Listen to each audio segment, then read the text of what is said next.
Welcome back to Building the Wallace branch, and today we're shifting locales to work on the town of Mullan, Idaho, which is near the center of the route just to the east of Wallace. In today's episode, I'm pushing to take the town from start to finished, instead of going bit by bit like in Wallace. I think there's always a tension in designing episodes.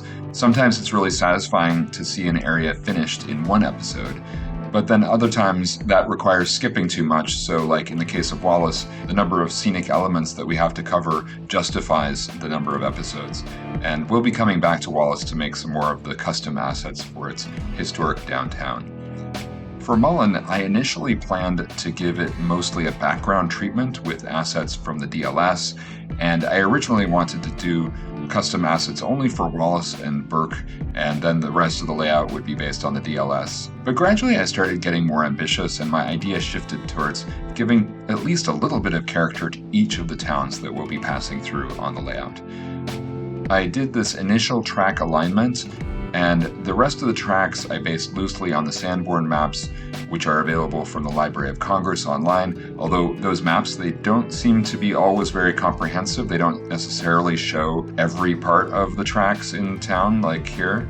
For the street layout, I also used the Sanborn maps to set some of those streets, but I also used the track as a guide for where the streets might be.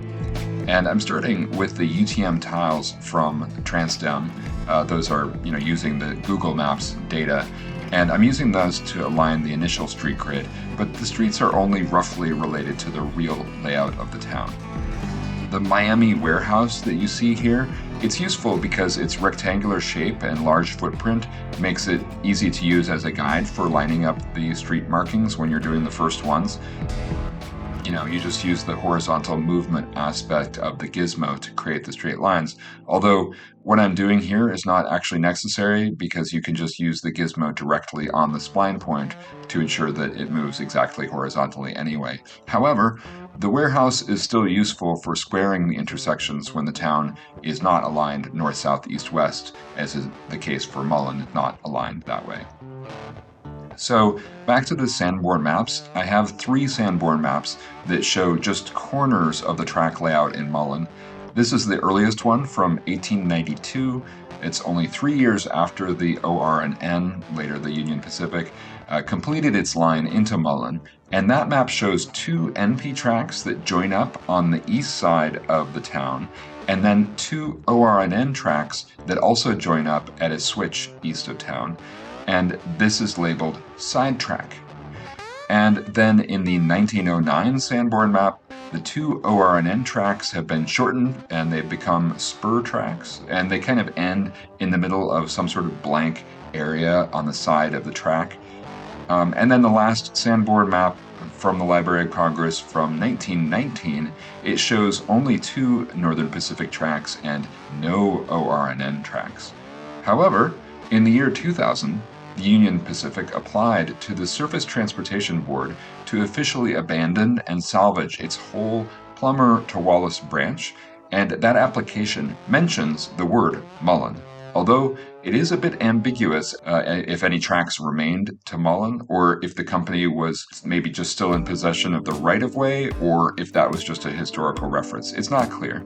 Anyway, at that point, year 2000, railroad operations had ended decades earlier. I think for a long period, the Union Pacific and NP just shared a single track into Mullan. Anyway, to make operations interesting, I felt that a modest number of tracks here would look realistic, especially if there are 2 railroads operating here.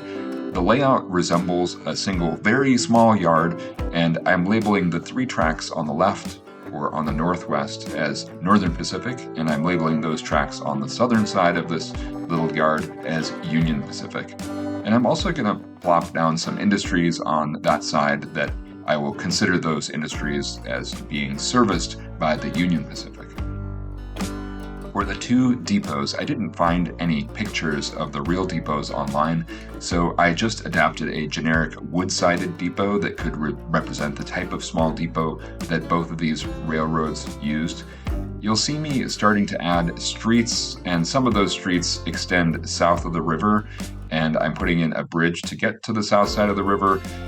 In reality, what Google Maps shows is that today at least there are a lot of crossings and the stream here is quite narrow, quite modest. You can barely make out where the river is from the satellite view at least. And of course the railroad is not there anymore. I don't know if the stream layout changed very much over the years, but I assume that when the railroad was there, maybe it was harder to cross from one side of town to the other. Maybe the river crossings now are more numerous. I don't know. I can't prove it either way because I don't have that historical map. I did want to make this build easier on myself, and my bridge spline method is a little bit tedious. It's not the easiest way to make bridges, obviously, so that's also part of my thinking. I painted the whole area with this patchy green grass texture to cover over the default green, and the main reason I'm doing that is that texture limit. I'm making sure that the green texture is completely eliminated from these baseboards so that I'll have more slots available, but you'll notice that I missed a few spots for some reason, don't know why. I also really wish that I could have adjusted this texture. I like it.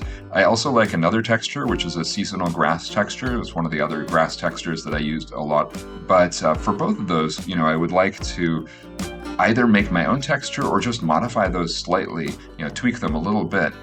The seasonal PBR grass texture, it looks good in certain seasons, but then it changes really dramatically in other seasons, and I might like to dial back that seasonality or maybe just use the same image for the spring, summer, and fall.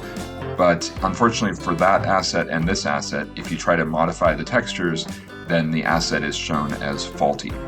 And when I tried to create my own totally fresh PBR grass texture asset by downloading free textures from online, when I imported them into my route, they all had really severe issues where they appear absurdly dark from one angle and then too light from the opposite angle.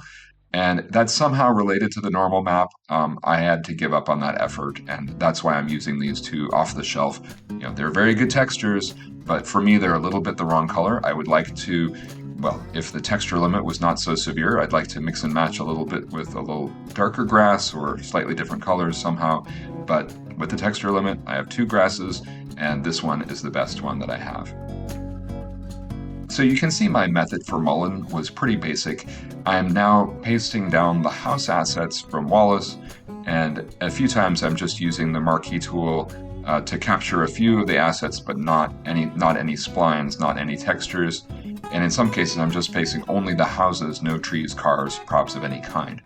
This is my second town that I'm working on, but for the other towns later, I'm going to end up being more aggressive, and I'm going to use the marquee tool to capture the foliage, the fences, the cars, everything. But still, given the different sizes of blocks and the different street orientations in the different towns, every copy and paste of the marquee tool still requires rework, and mostly I never pasted in the textures from the scrapbook, only the meshes and splines, because the textures get messed up somehow. And so that means that doing towns, that's still tedious, and there's definitely no painting on an entire town like N3V showed in their Surveyor 2 video. I do, by the way, still plan to create some more house assets eventually to mix up some of the monotony and also make some of the towns blend together a little bit better.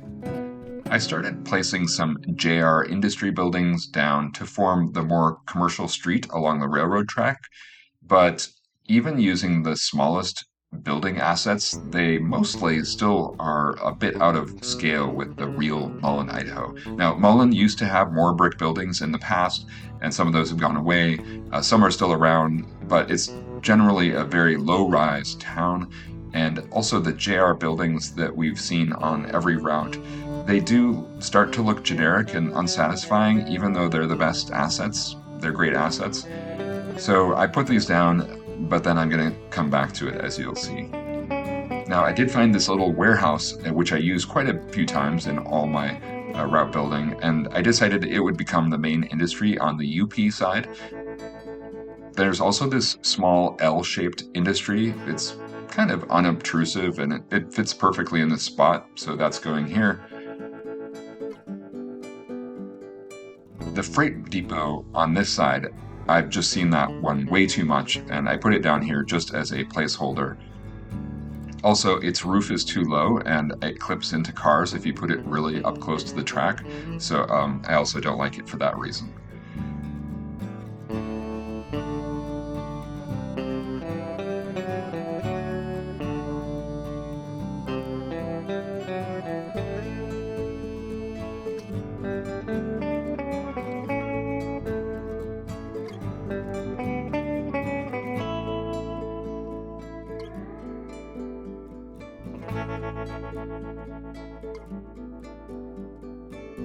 Again, on the UP side, this one-story brick warehouse asset, it's great, but here I decided you do need to add this little wall or some sort of platform to make it useful as a trackside asset. It also blends it together better with the track, makes it a functional asset. Like a lot of the warehouse assets, it has doors on both sides, which is fine.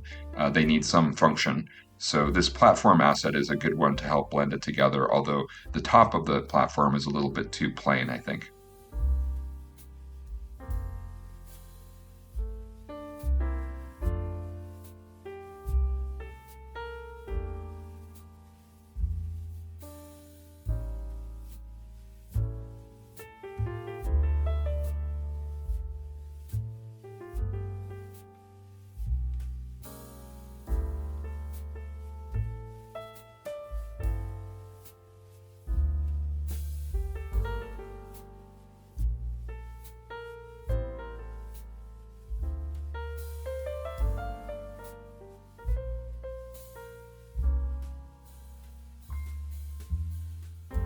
The UP line ends at Mullan, so I decided that the UP side needed a turntable, just for steam engine turnings, not for storing engines.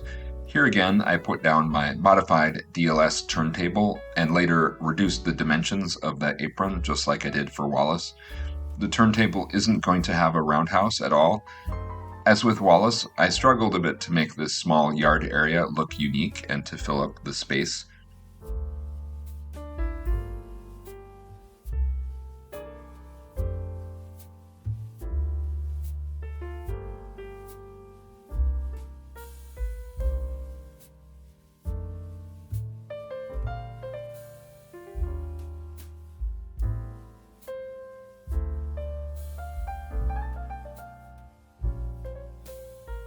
For servicing locomotives, I didn't find any water towers that I liked on the DLS.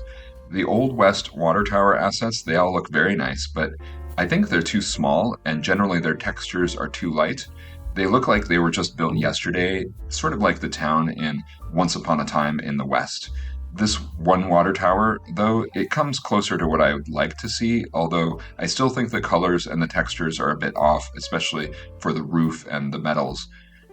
So, in the middle of this build, I decided to just make a new water tower based on this excellent Chicago Northwestern diagram I found. I probably really never thought about how a water tower worked before, so this was also kind of a learning experience in that regard. And this is how I remember seeing trackside water towers back when I was a kid. I remember ones that looked like this in Paradise and Missoula, Montana, and especially the stepped hoops that hold the wooden tanks together that become more tightly spaced down at the bottom to hold against the weight of the water inside. I really like that look.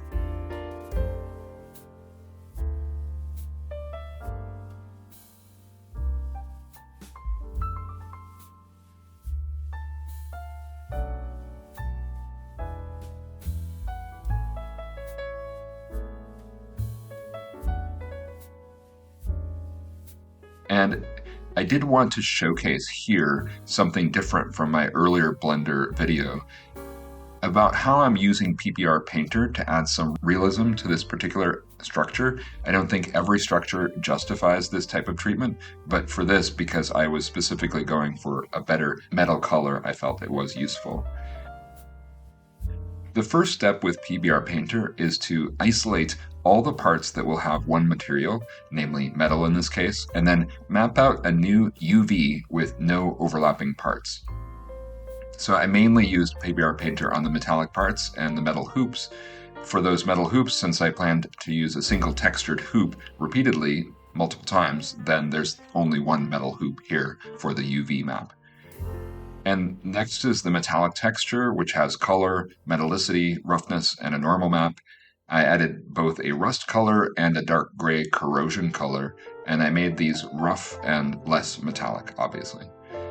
I used various procedural masks, ambient occlusion masks, and edgeware presets to map them onto the surface, and this isn't shown, but I went back and edited the Photoshop image files several times to get that right. Simply lightening or darkening the roughness or metallicity, not necessarily redoing the PBR Painter layer settings and then baking again. And that has an obvious downside in that if you do change the PBR Painter settings and rebake, then you have to make those same adjustments again, either in Photoshop or back in PBR Painter before you bake. I find it's often necessary to use this two-step method, though, because the Trainz result often looks quite different from how the object appears in the final Blender version.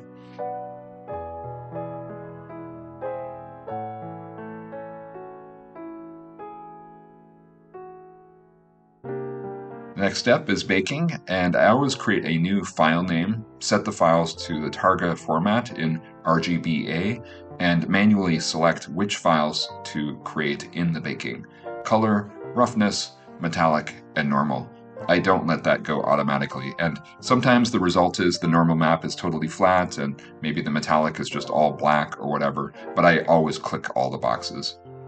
After baking, I open up the different Targa files in Photoshop, and for the normal map, I add a blank white layer for the displacement map, and for the parameters file, I paste the roughness on the green layer, metallicity on the alpha layer, and then black for the red, and white for blue.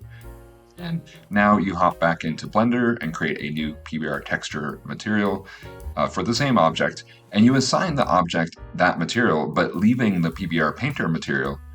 This means that if you do want to come back and adjust that PBR Painter setting later and rebake, you don't need to start over. And it's really nice that when you import the FBX into Trainz, it doesn't get confused by the existence of a non-Trainz named layer like just PBR or just Painter that doesn't care. Next, you just drag the three standard Trainz texture files, albedo, normal, and parameters, and connect the noodles. There are multiple tutorials and a wiki also to use to show how this actually works. I think the result in the end looks pretty good in Trainz, though I went back and darkened that metal as I mentioned. Next though, I'm going to add a little variety by making a weathered yellow version. So separating just the wooden tank onto a new material, now I'm using PBR Painter to add a nice yellow color to this.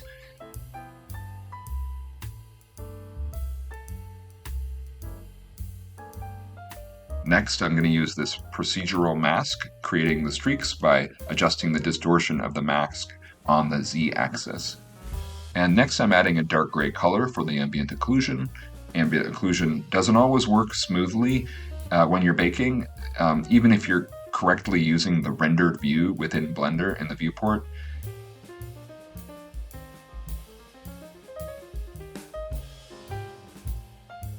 Here, look at how you could easily just adjust or create a new color very easily, even at this late stage of the process, but I only made this yellow one so far.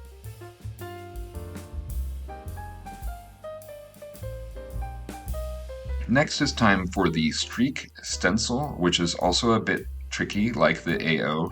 You might not see the color that I'm painting on right now, but as I flip between the rendered and material preview modes in Blender, you can tell that it's actually working.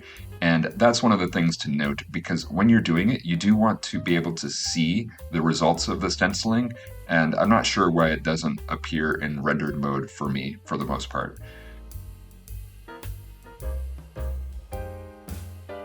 And there we are. 2 water towers from one session, and that's not even a main priority for this build.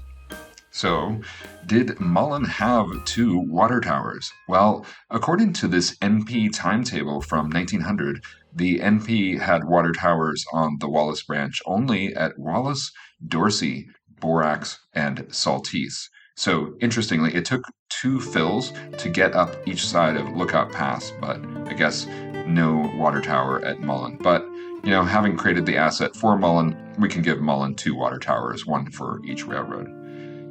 Okay, I laid out the streets on the south side of town and I pasted in the same house assets as before. And for completeness again, I'm also showing some of the steps of how to finish up the neighborhood, doing the big trees, shrubs, driveways, fences, all of that.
Next, I worked a bit on the highway in and out of town, which I wanted to relocate to integrate into the new street layout. It's a bit of a tedious part of the process as well, again, showing for completeness. Bear with me or skip ahead if you'd like. Personally, when I'm watching build videos, I do like to feel like I am seeing the whole process, even though it's abbreviated and accelerated. And if you're watching a build video, if you've made it this far, presumably you also like that. But of course, there are some parts where skipping ahead can be necessary. So use those chapter markers and set it to 2x speed, whatever works for you. Here, I'm working on the stream a little bit, and stream definitely is one of those things that requires a lot of reworking over and over again. And yes, there's another tedious part, and here it looks particularly messy because you can see what you see on screen. It looks like I'm not making any forward progress. But then after just a short while, redoing the texture, redoing the terrain a little bit, everything starts to come together and look correct and sort of starts to look done. And I think that little minor drama is what makes build videos fun for me, at least.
Yes, and here and there, sometimes I feel inspired to add a little bit more detail to the city, like garbage cans, mailboxes. Not always, but sometimes. And, I do that even though I know you're never going to spot those from the tracks.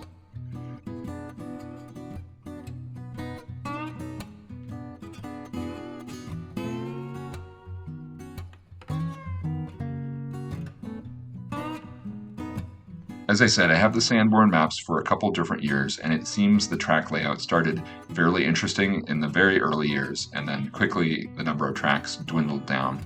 But importantly, the NP depot was actually located between two tracks. It was wedged in between two tracks, and so that was something that I did decide to change after my initial layout. Again, I'm not showing everything, just the highlights and important steps.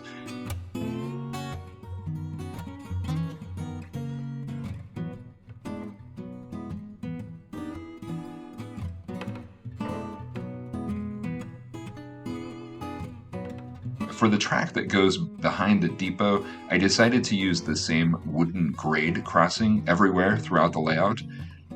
I think the idea of having the track spline, where you see the tracks just inset into the asphalt or maybe cobbles, that would be really good here. But given that my airport texture has zero height, I don't know for sure if they would match, and maybe it would also not work because of the texture limit. Maybe with the airport texture, that type of spline would be floating in the air. I'm not sure. Or there would be a big bump as you came up to it from the side. Earlier in finding buildings for Mullan, because Mullan is home to the Morning Mine, I just accidentally came across a Toomey asset from the Drexel to Avery route called the Morning Club. And for me, this was really the first clue that maybe Toomey's route covered parts of what I was creating, like in Mullan and Wallace. It wasn't just dealing with the Milwaukee, which is what I had thought. So that actually was what prompted me to download the route in the first place and start to compare what Toomey had created when he modeled Mullan and everything else, obviously. So here you can compare the version of the Morning Club that I made. Now, I was planning to put it in the correct location initially, but I thought it looked pretty good, so I decided to place mine by the tracks.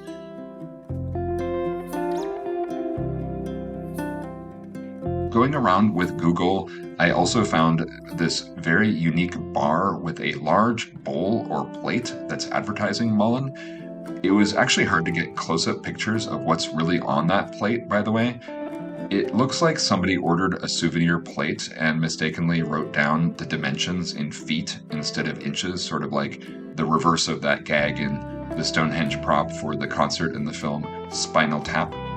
So I decided to put this plate and the bar along the main street facing the railroad. Again, not the accurate location, but visible when we're pulling into town.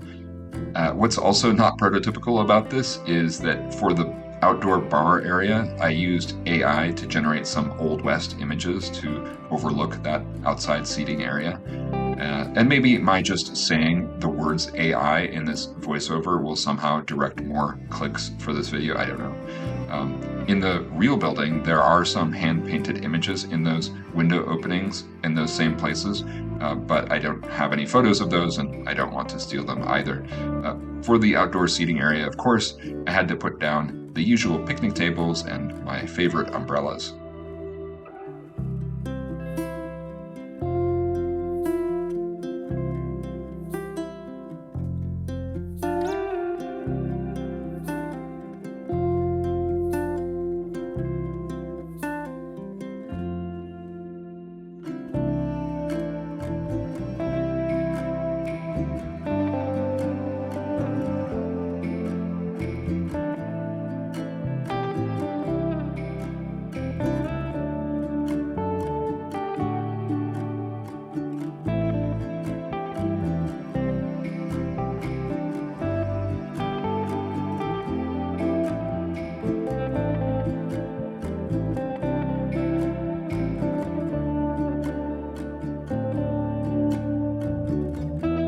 In the actual Google Street View, there is a picnic table out front of the bar with somebody sitting there, so that part is very prototypical.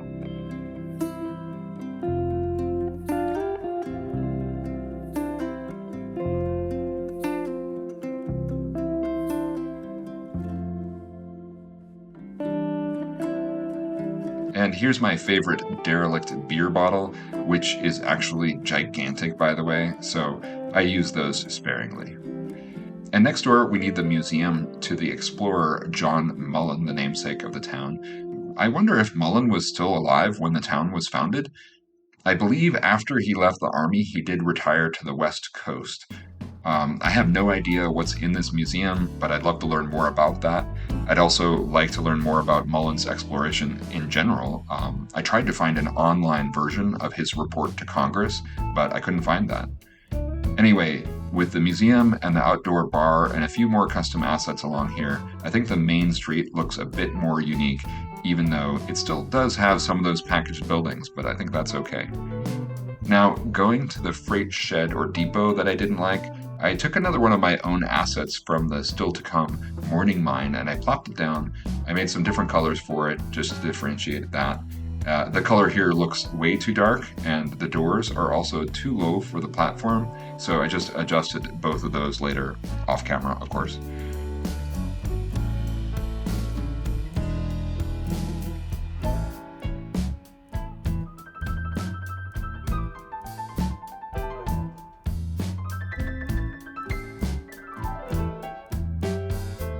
Now, the yard is starting to look a little bit more complete, but I wanted to add some details in the town again. So, you do kind of have to go back and forth, adding details as you go, but then coming back when you feel more inspired. So,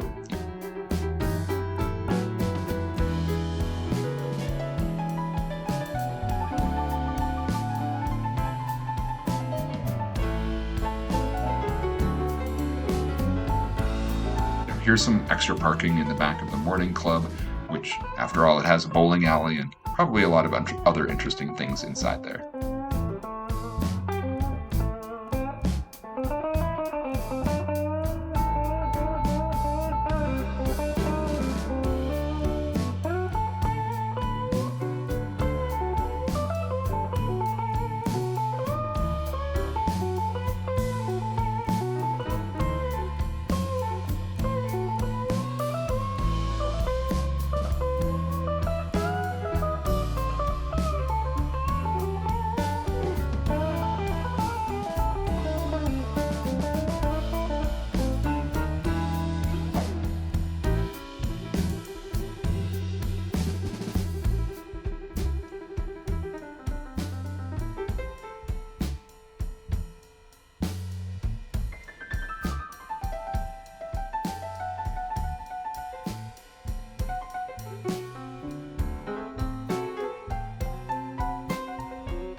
Though a lot of the town that I made, it's fictional, but I did look around, as I said, on Google Maps, and this Quonset hut here is based on the fact that there's another similar Quonset hut down by the stream in town.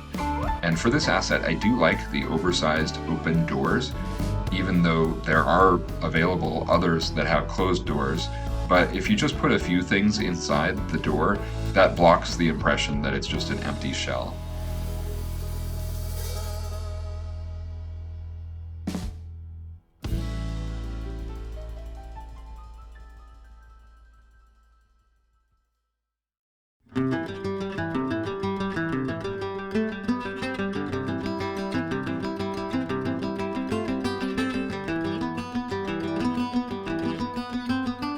here's the garage that I put in almost every town. I do try to mix it up for different services that it can ostensibly provide. Sometimes I make it into a police station or a highway patrol place. Sometimes it's a fire station. Sometimes I have it as a trucking garage. It's plain enough that I think the repetition is basically fine.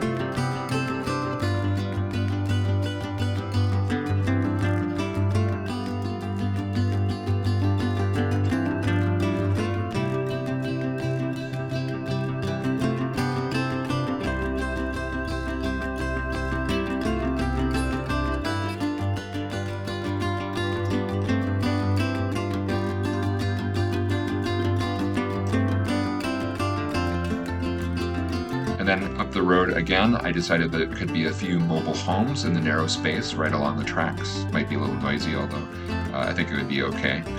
I think these may all be Dave Snow assets, which I did some reskinning on here and there to vary those colors and tone them down a bit here and there.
Next, east of town, if you're a longtime Trainz user, you'll probably recognize the venerable Trainz motel asset, the Sand and Surf Motel by David Drake. David Drake writes in the config, "Do what you will, just mention my name as the original artist. Enjoy!" I love the asset, and I love that attitude.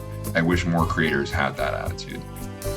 But I did want to change the asset ever so slightly. I changed the texture to remove the pixelated bushes, and thanks again to David Drake for the asset and for making it easy to reskin. And sand and surf, maybe not so appropriate for Mullan. So I also changed the sign to the Lookout Motel.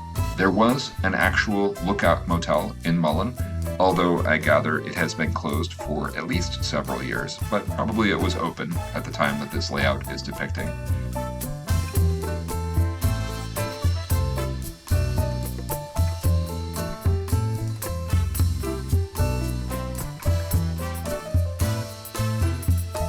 I've stayed in some motels of this vintage many a time. Would a hotel like this really have a rock wall? Maybe not, but who knows? If you're a big motel asset fan, by the way, don't fret. We're going to come back shortly to tackle the Stardust Motel in Wallace, so stay tuned.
Next, on the highway west of town, I clipped these two to-me buildings together and added a big balcony and more of my much-loved picnic tables and umbrellas.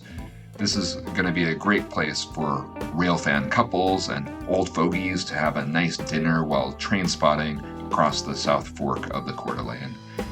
The restaurant, serves coffee, tea, wine coolers, wine spritz, De Borgia brand beer from faraway Montana, burgers, wood-fired pizza, and there are discounts for railroad employees, mine workers, and they're always welcome in their work clothes.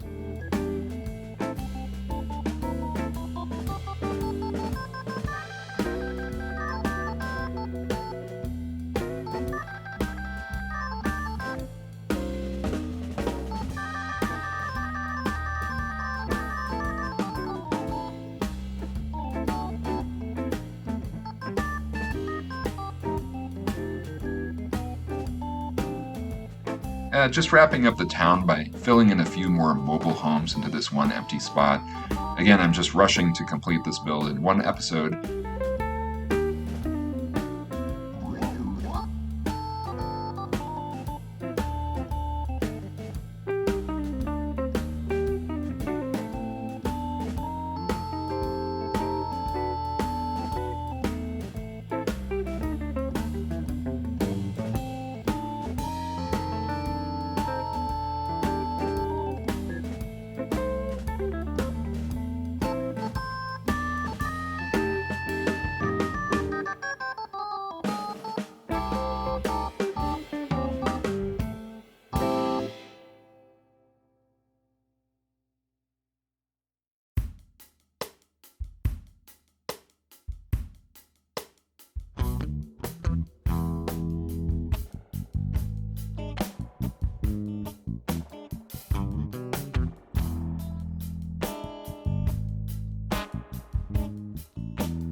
Now for some obligatory parking in the UP Depot area. Some people have said for many years that UP stands for unlimited parking, while NP stands for no parking. We'll need some parking in the yard areas and also some detailed texturing. Surveyor 2 does bring the ability to do some of that detailed ground texturing by adjusting the brush sensitivity, although you do need a texture to actually use for the brightening or darkening. In this case, I'm using this dead grass texture. This actually works better to lighten and darken than the actual color layer because the color layer is not HD.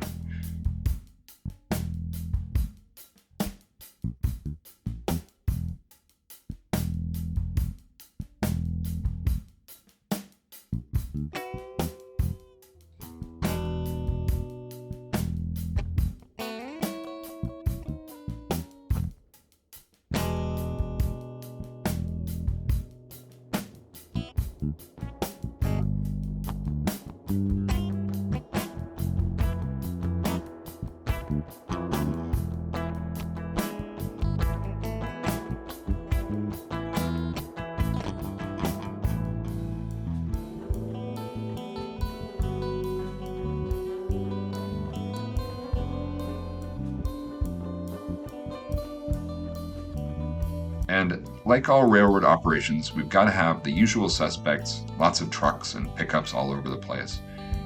As for this fence, you see yet another issue with HD terrain, which is the smooth ground function. It smooths over a little too wide of a brush area. It's not a big issue for this little fence asset, but it's slightly ridiculous that smooth terrain for HD doesn't work better when dealing with track splines where you really need it to cover a long stretch of territory. It seems like a no-brainer that it should be tuned exactly for that function when terraforming, but it's not. I don't understand why. That's as of 2024. Maybe that will improve in the future.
never found these rubble assets before, but they look kind of nice here. Even though I'm not sure why there would be rubble in this corner, I just discovered them at this instant and I thought, let's keep them. Most of the freight warehouses in the route will have an actual supply and demand function.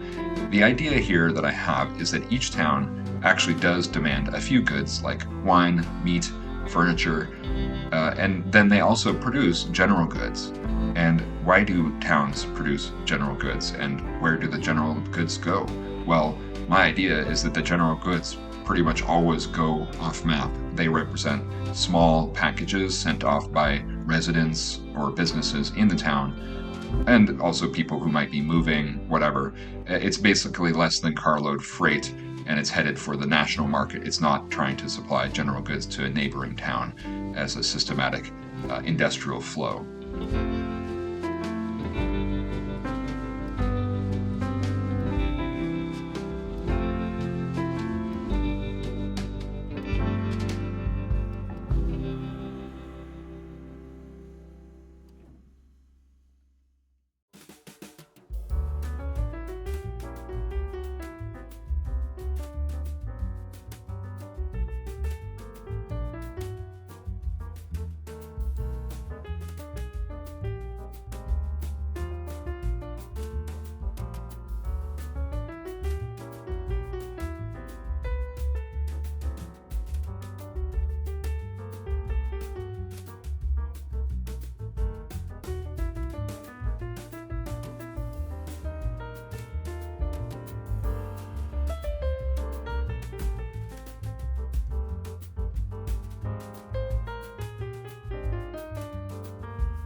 Overall, I think Mullan ended up reasonably nice, and I can't help comparing my version to the version in Toomey's route.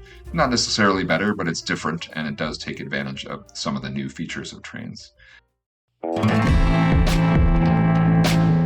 The freight depot on the NP side and the warehouse on the UP side each could require some servicing by local freights, so this little waypoint can have some switching interest.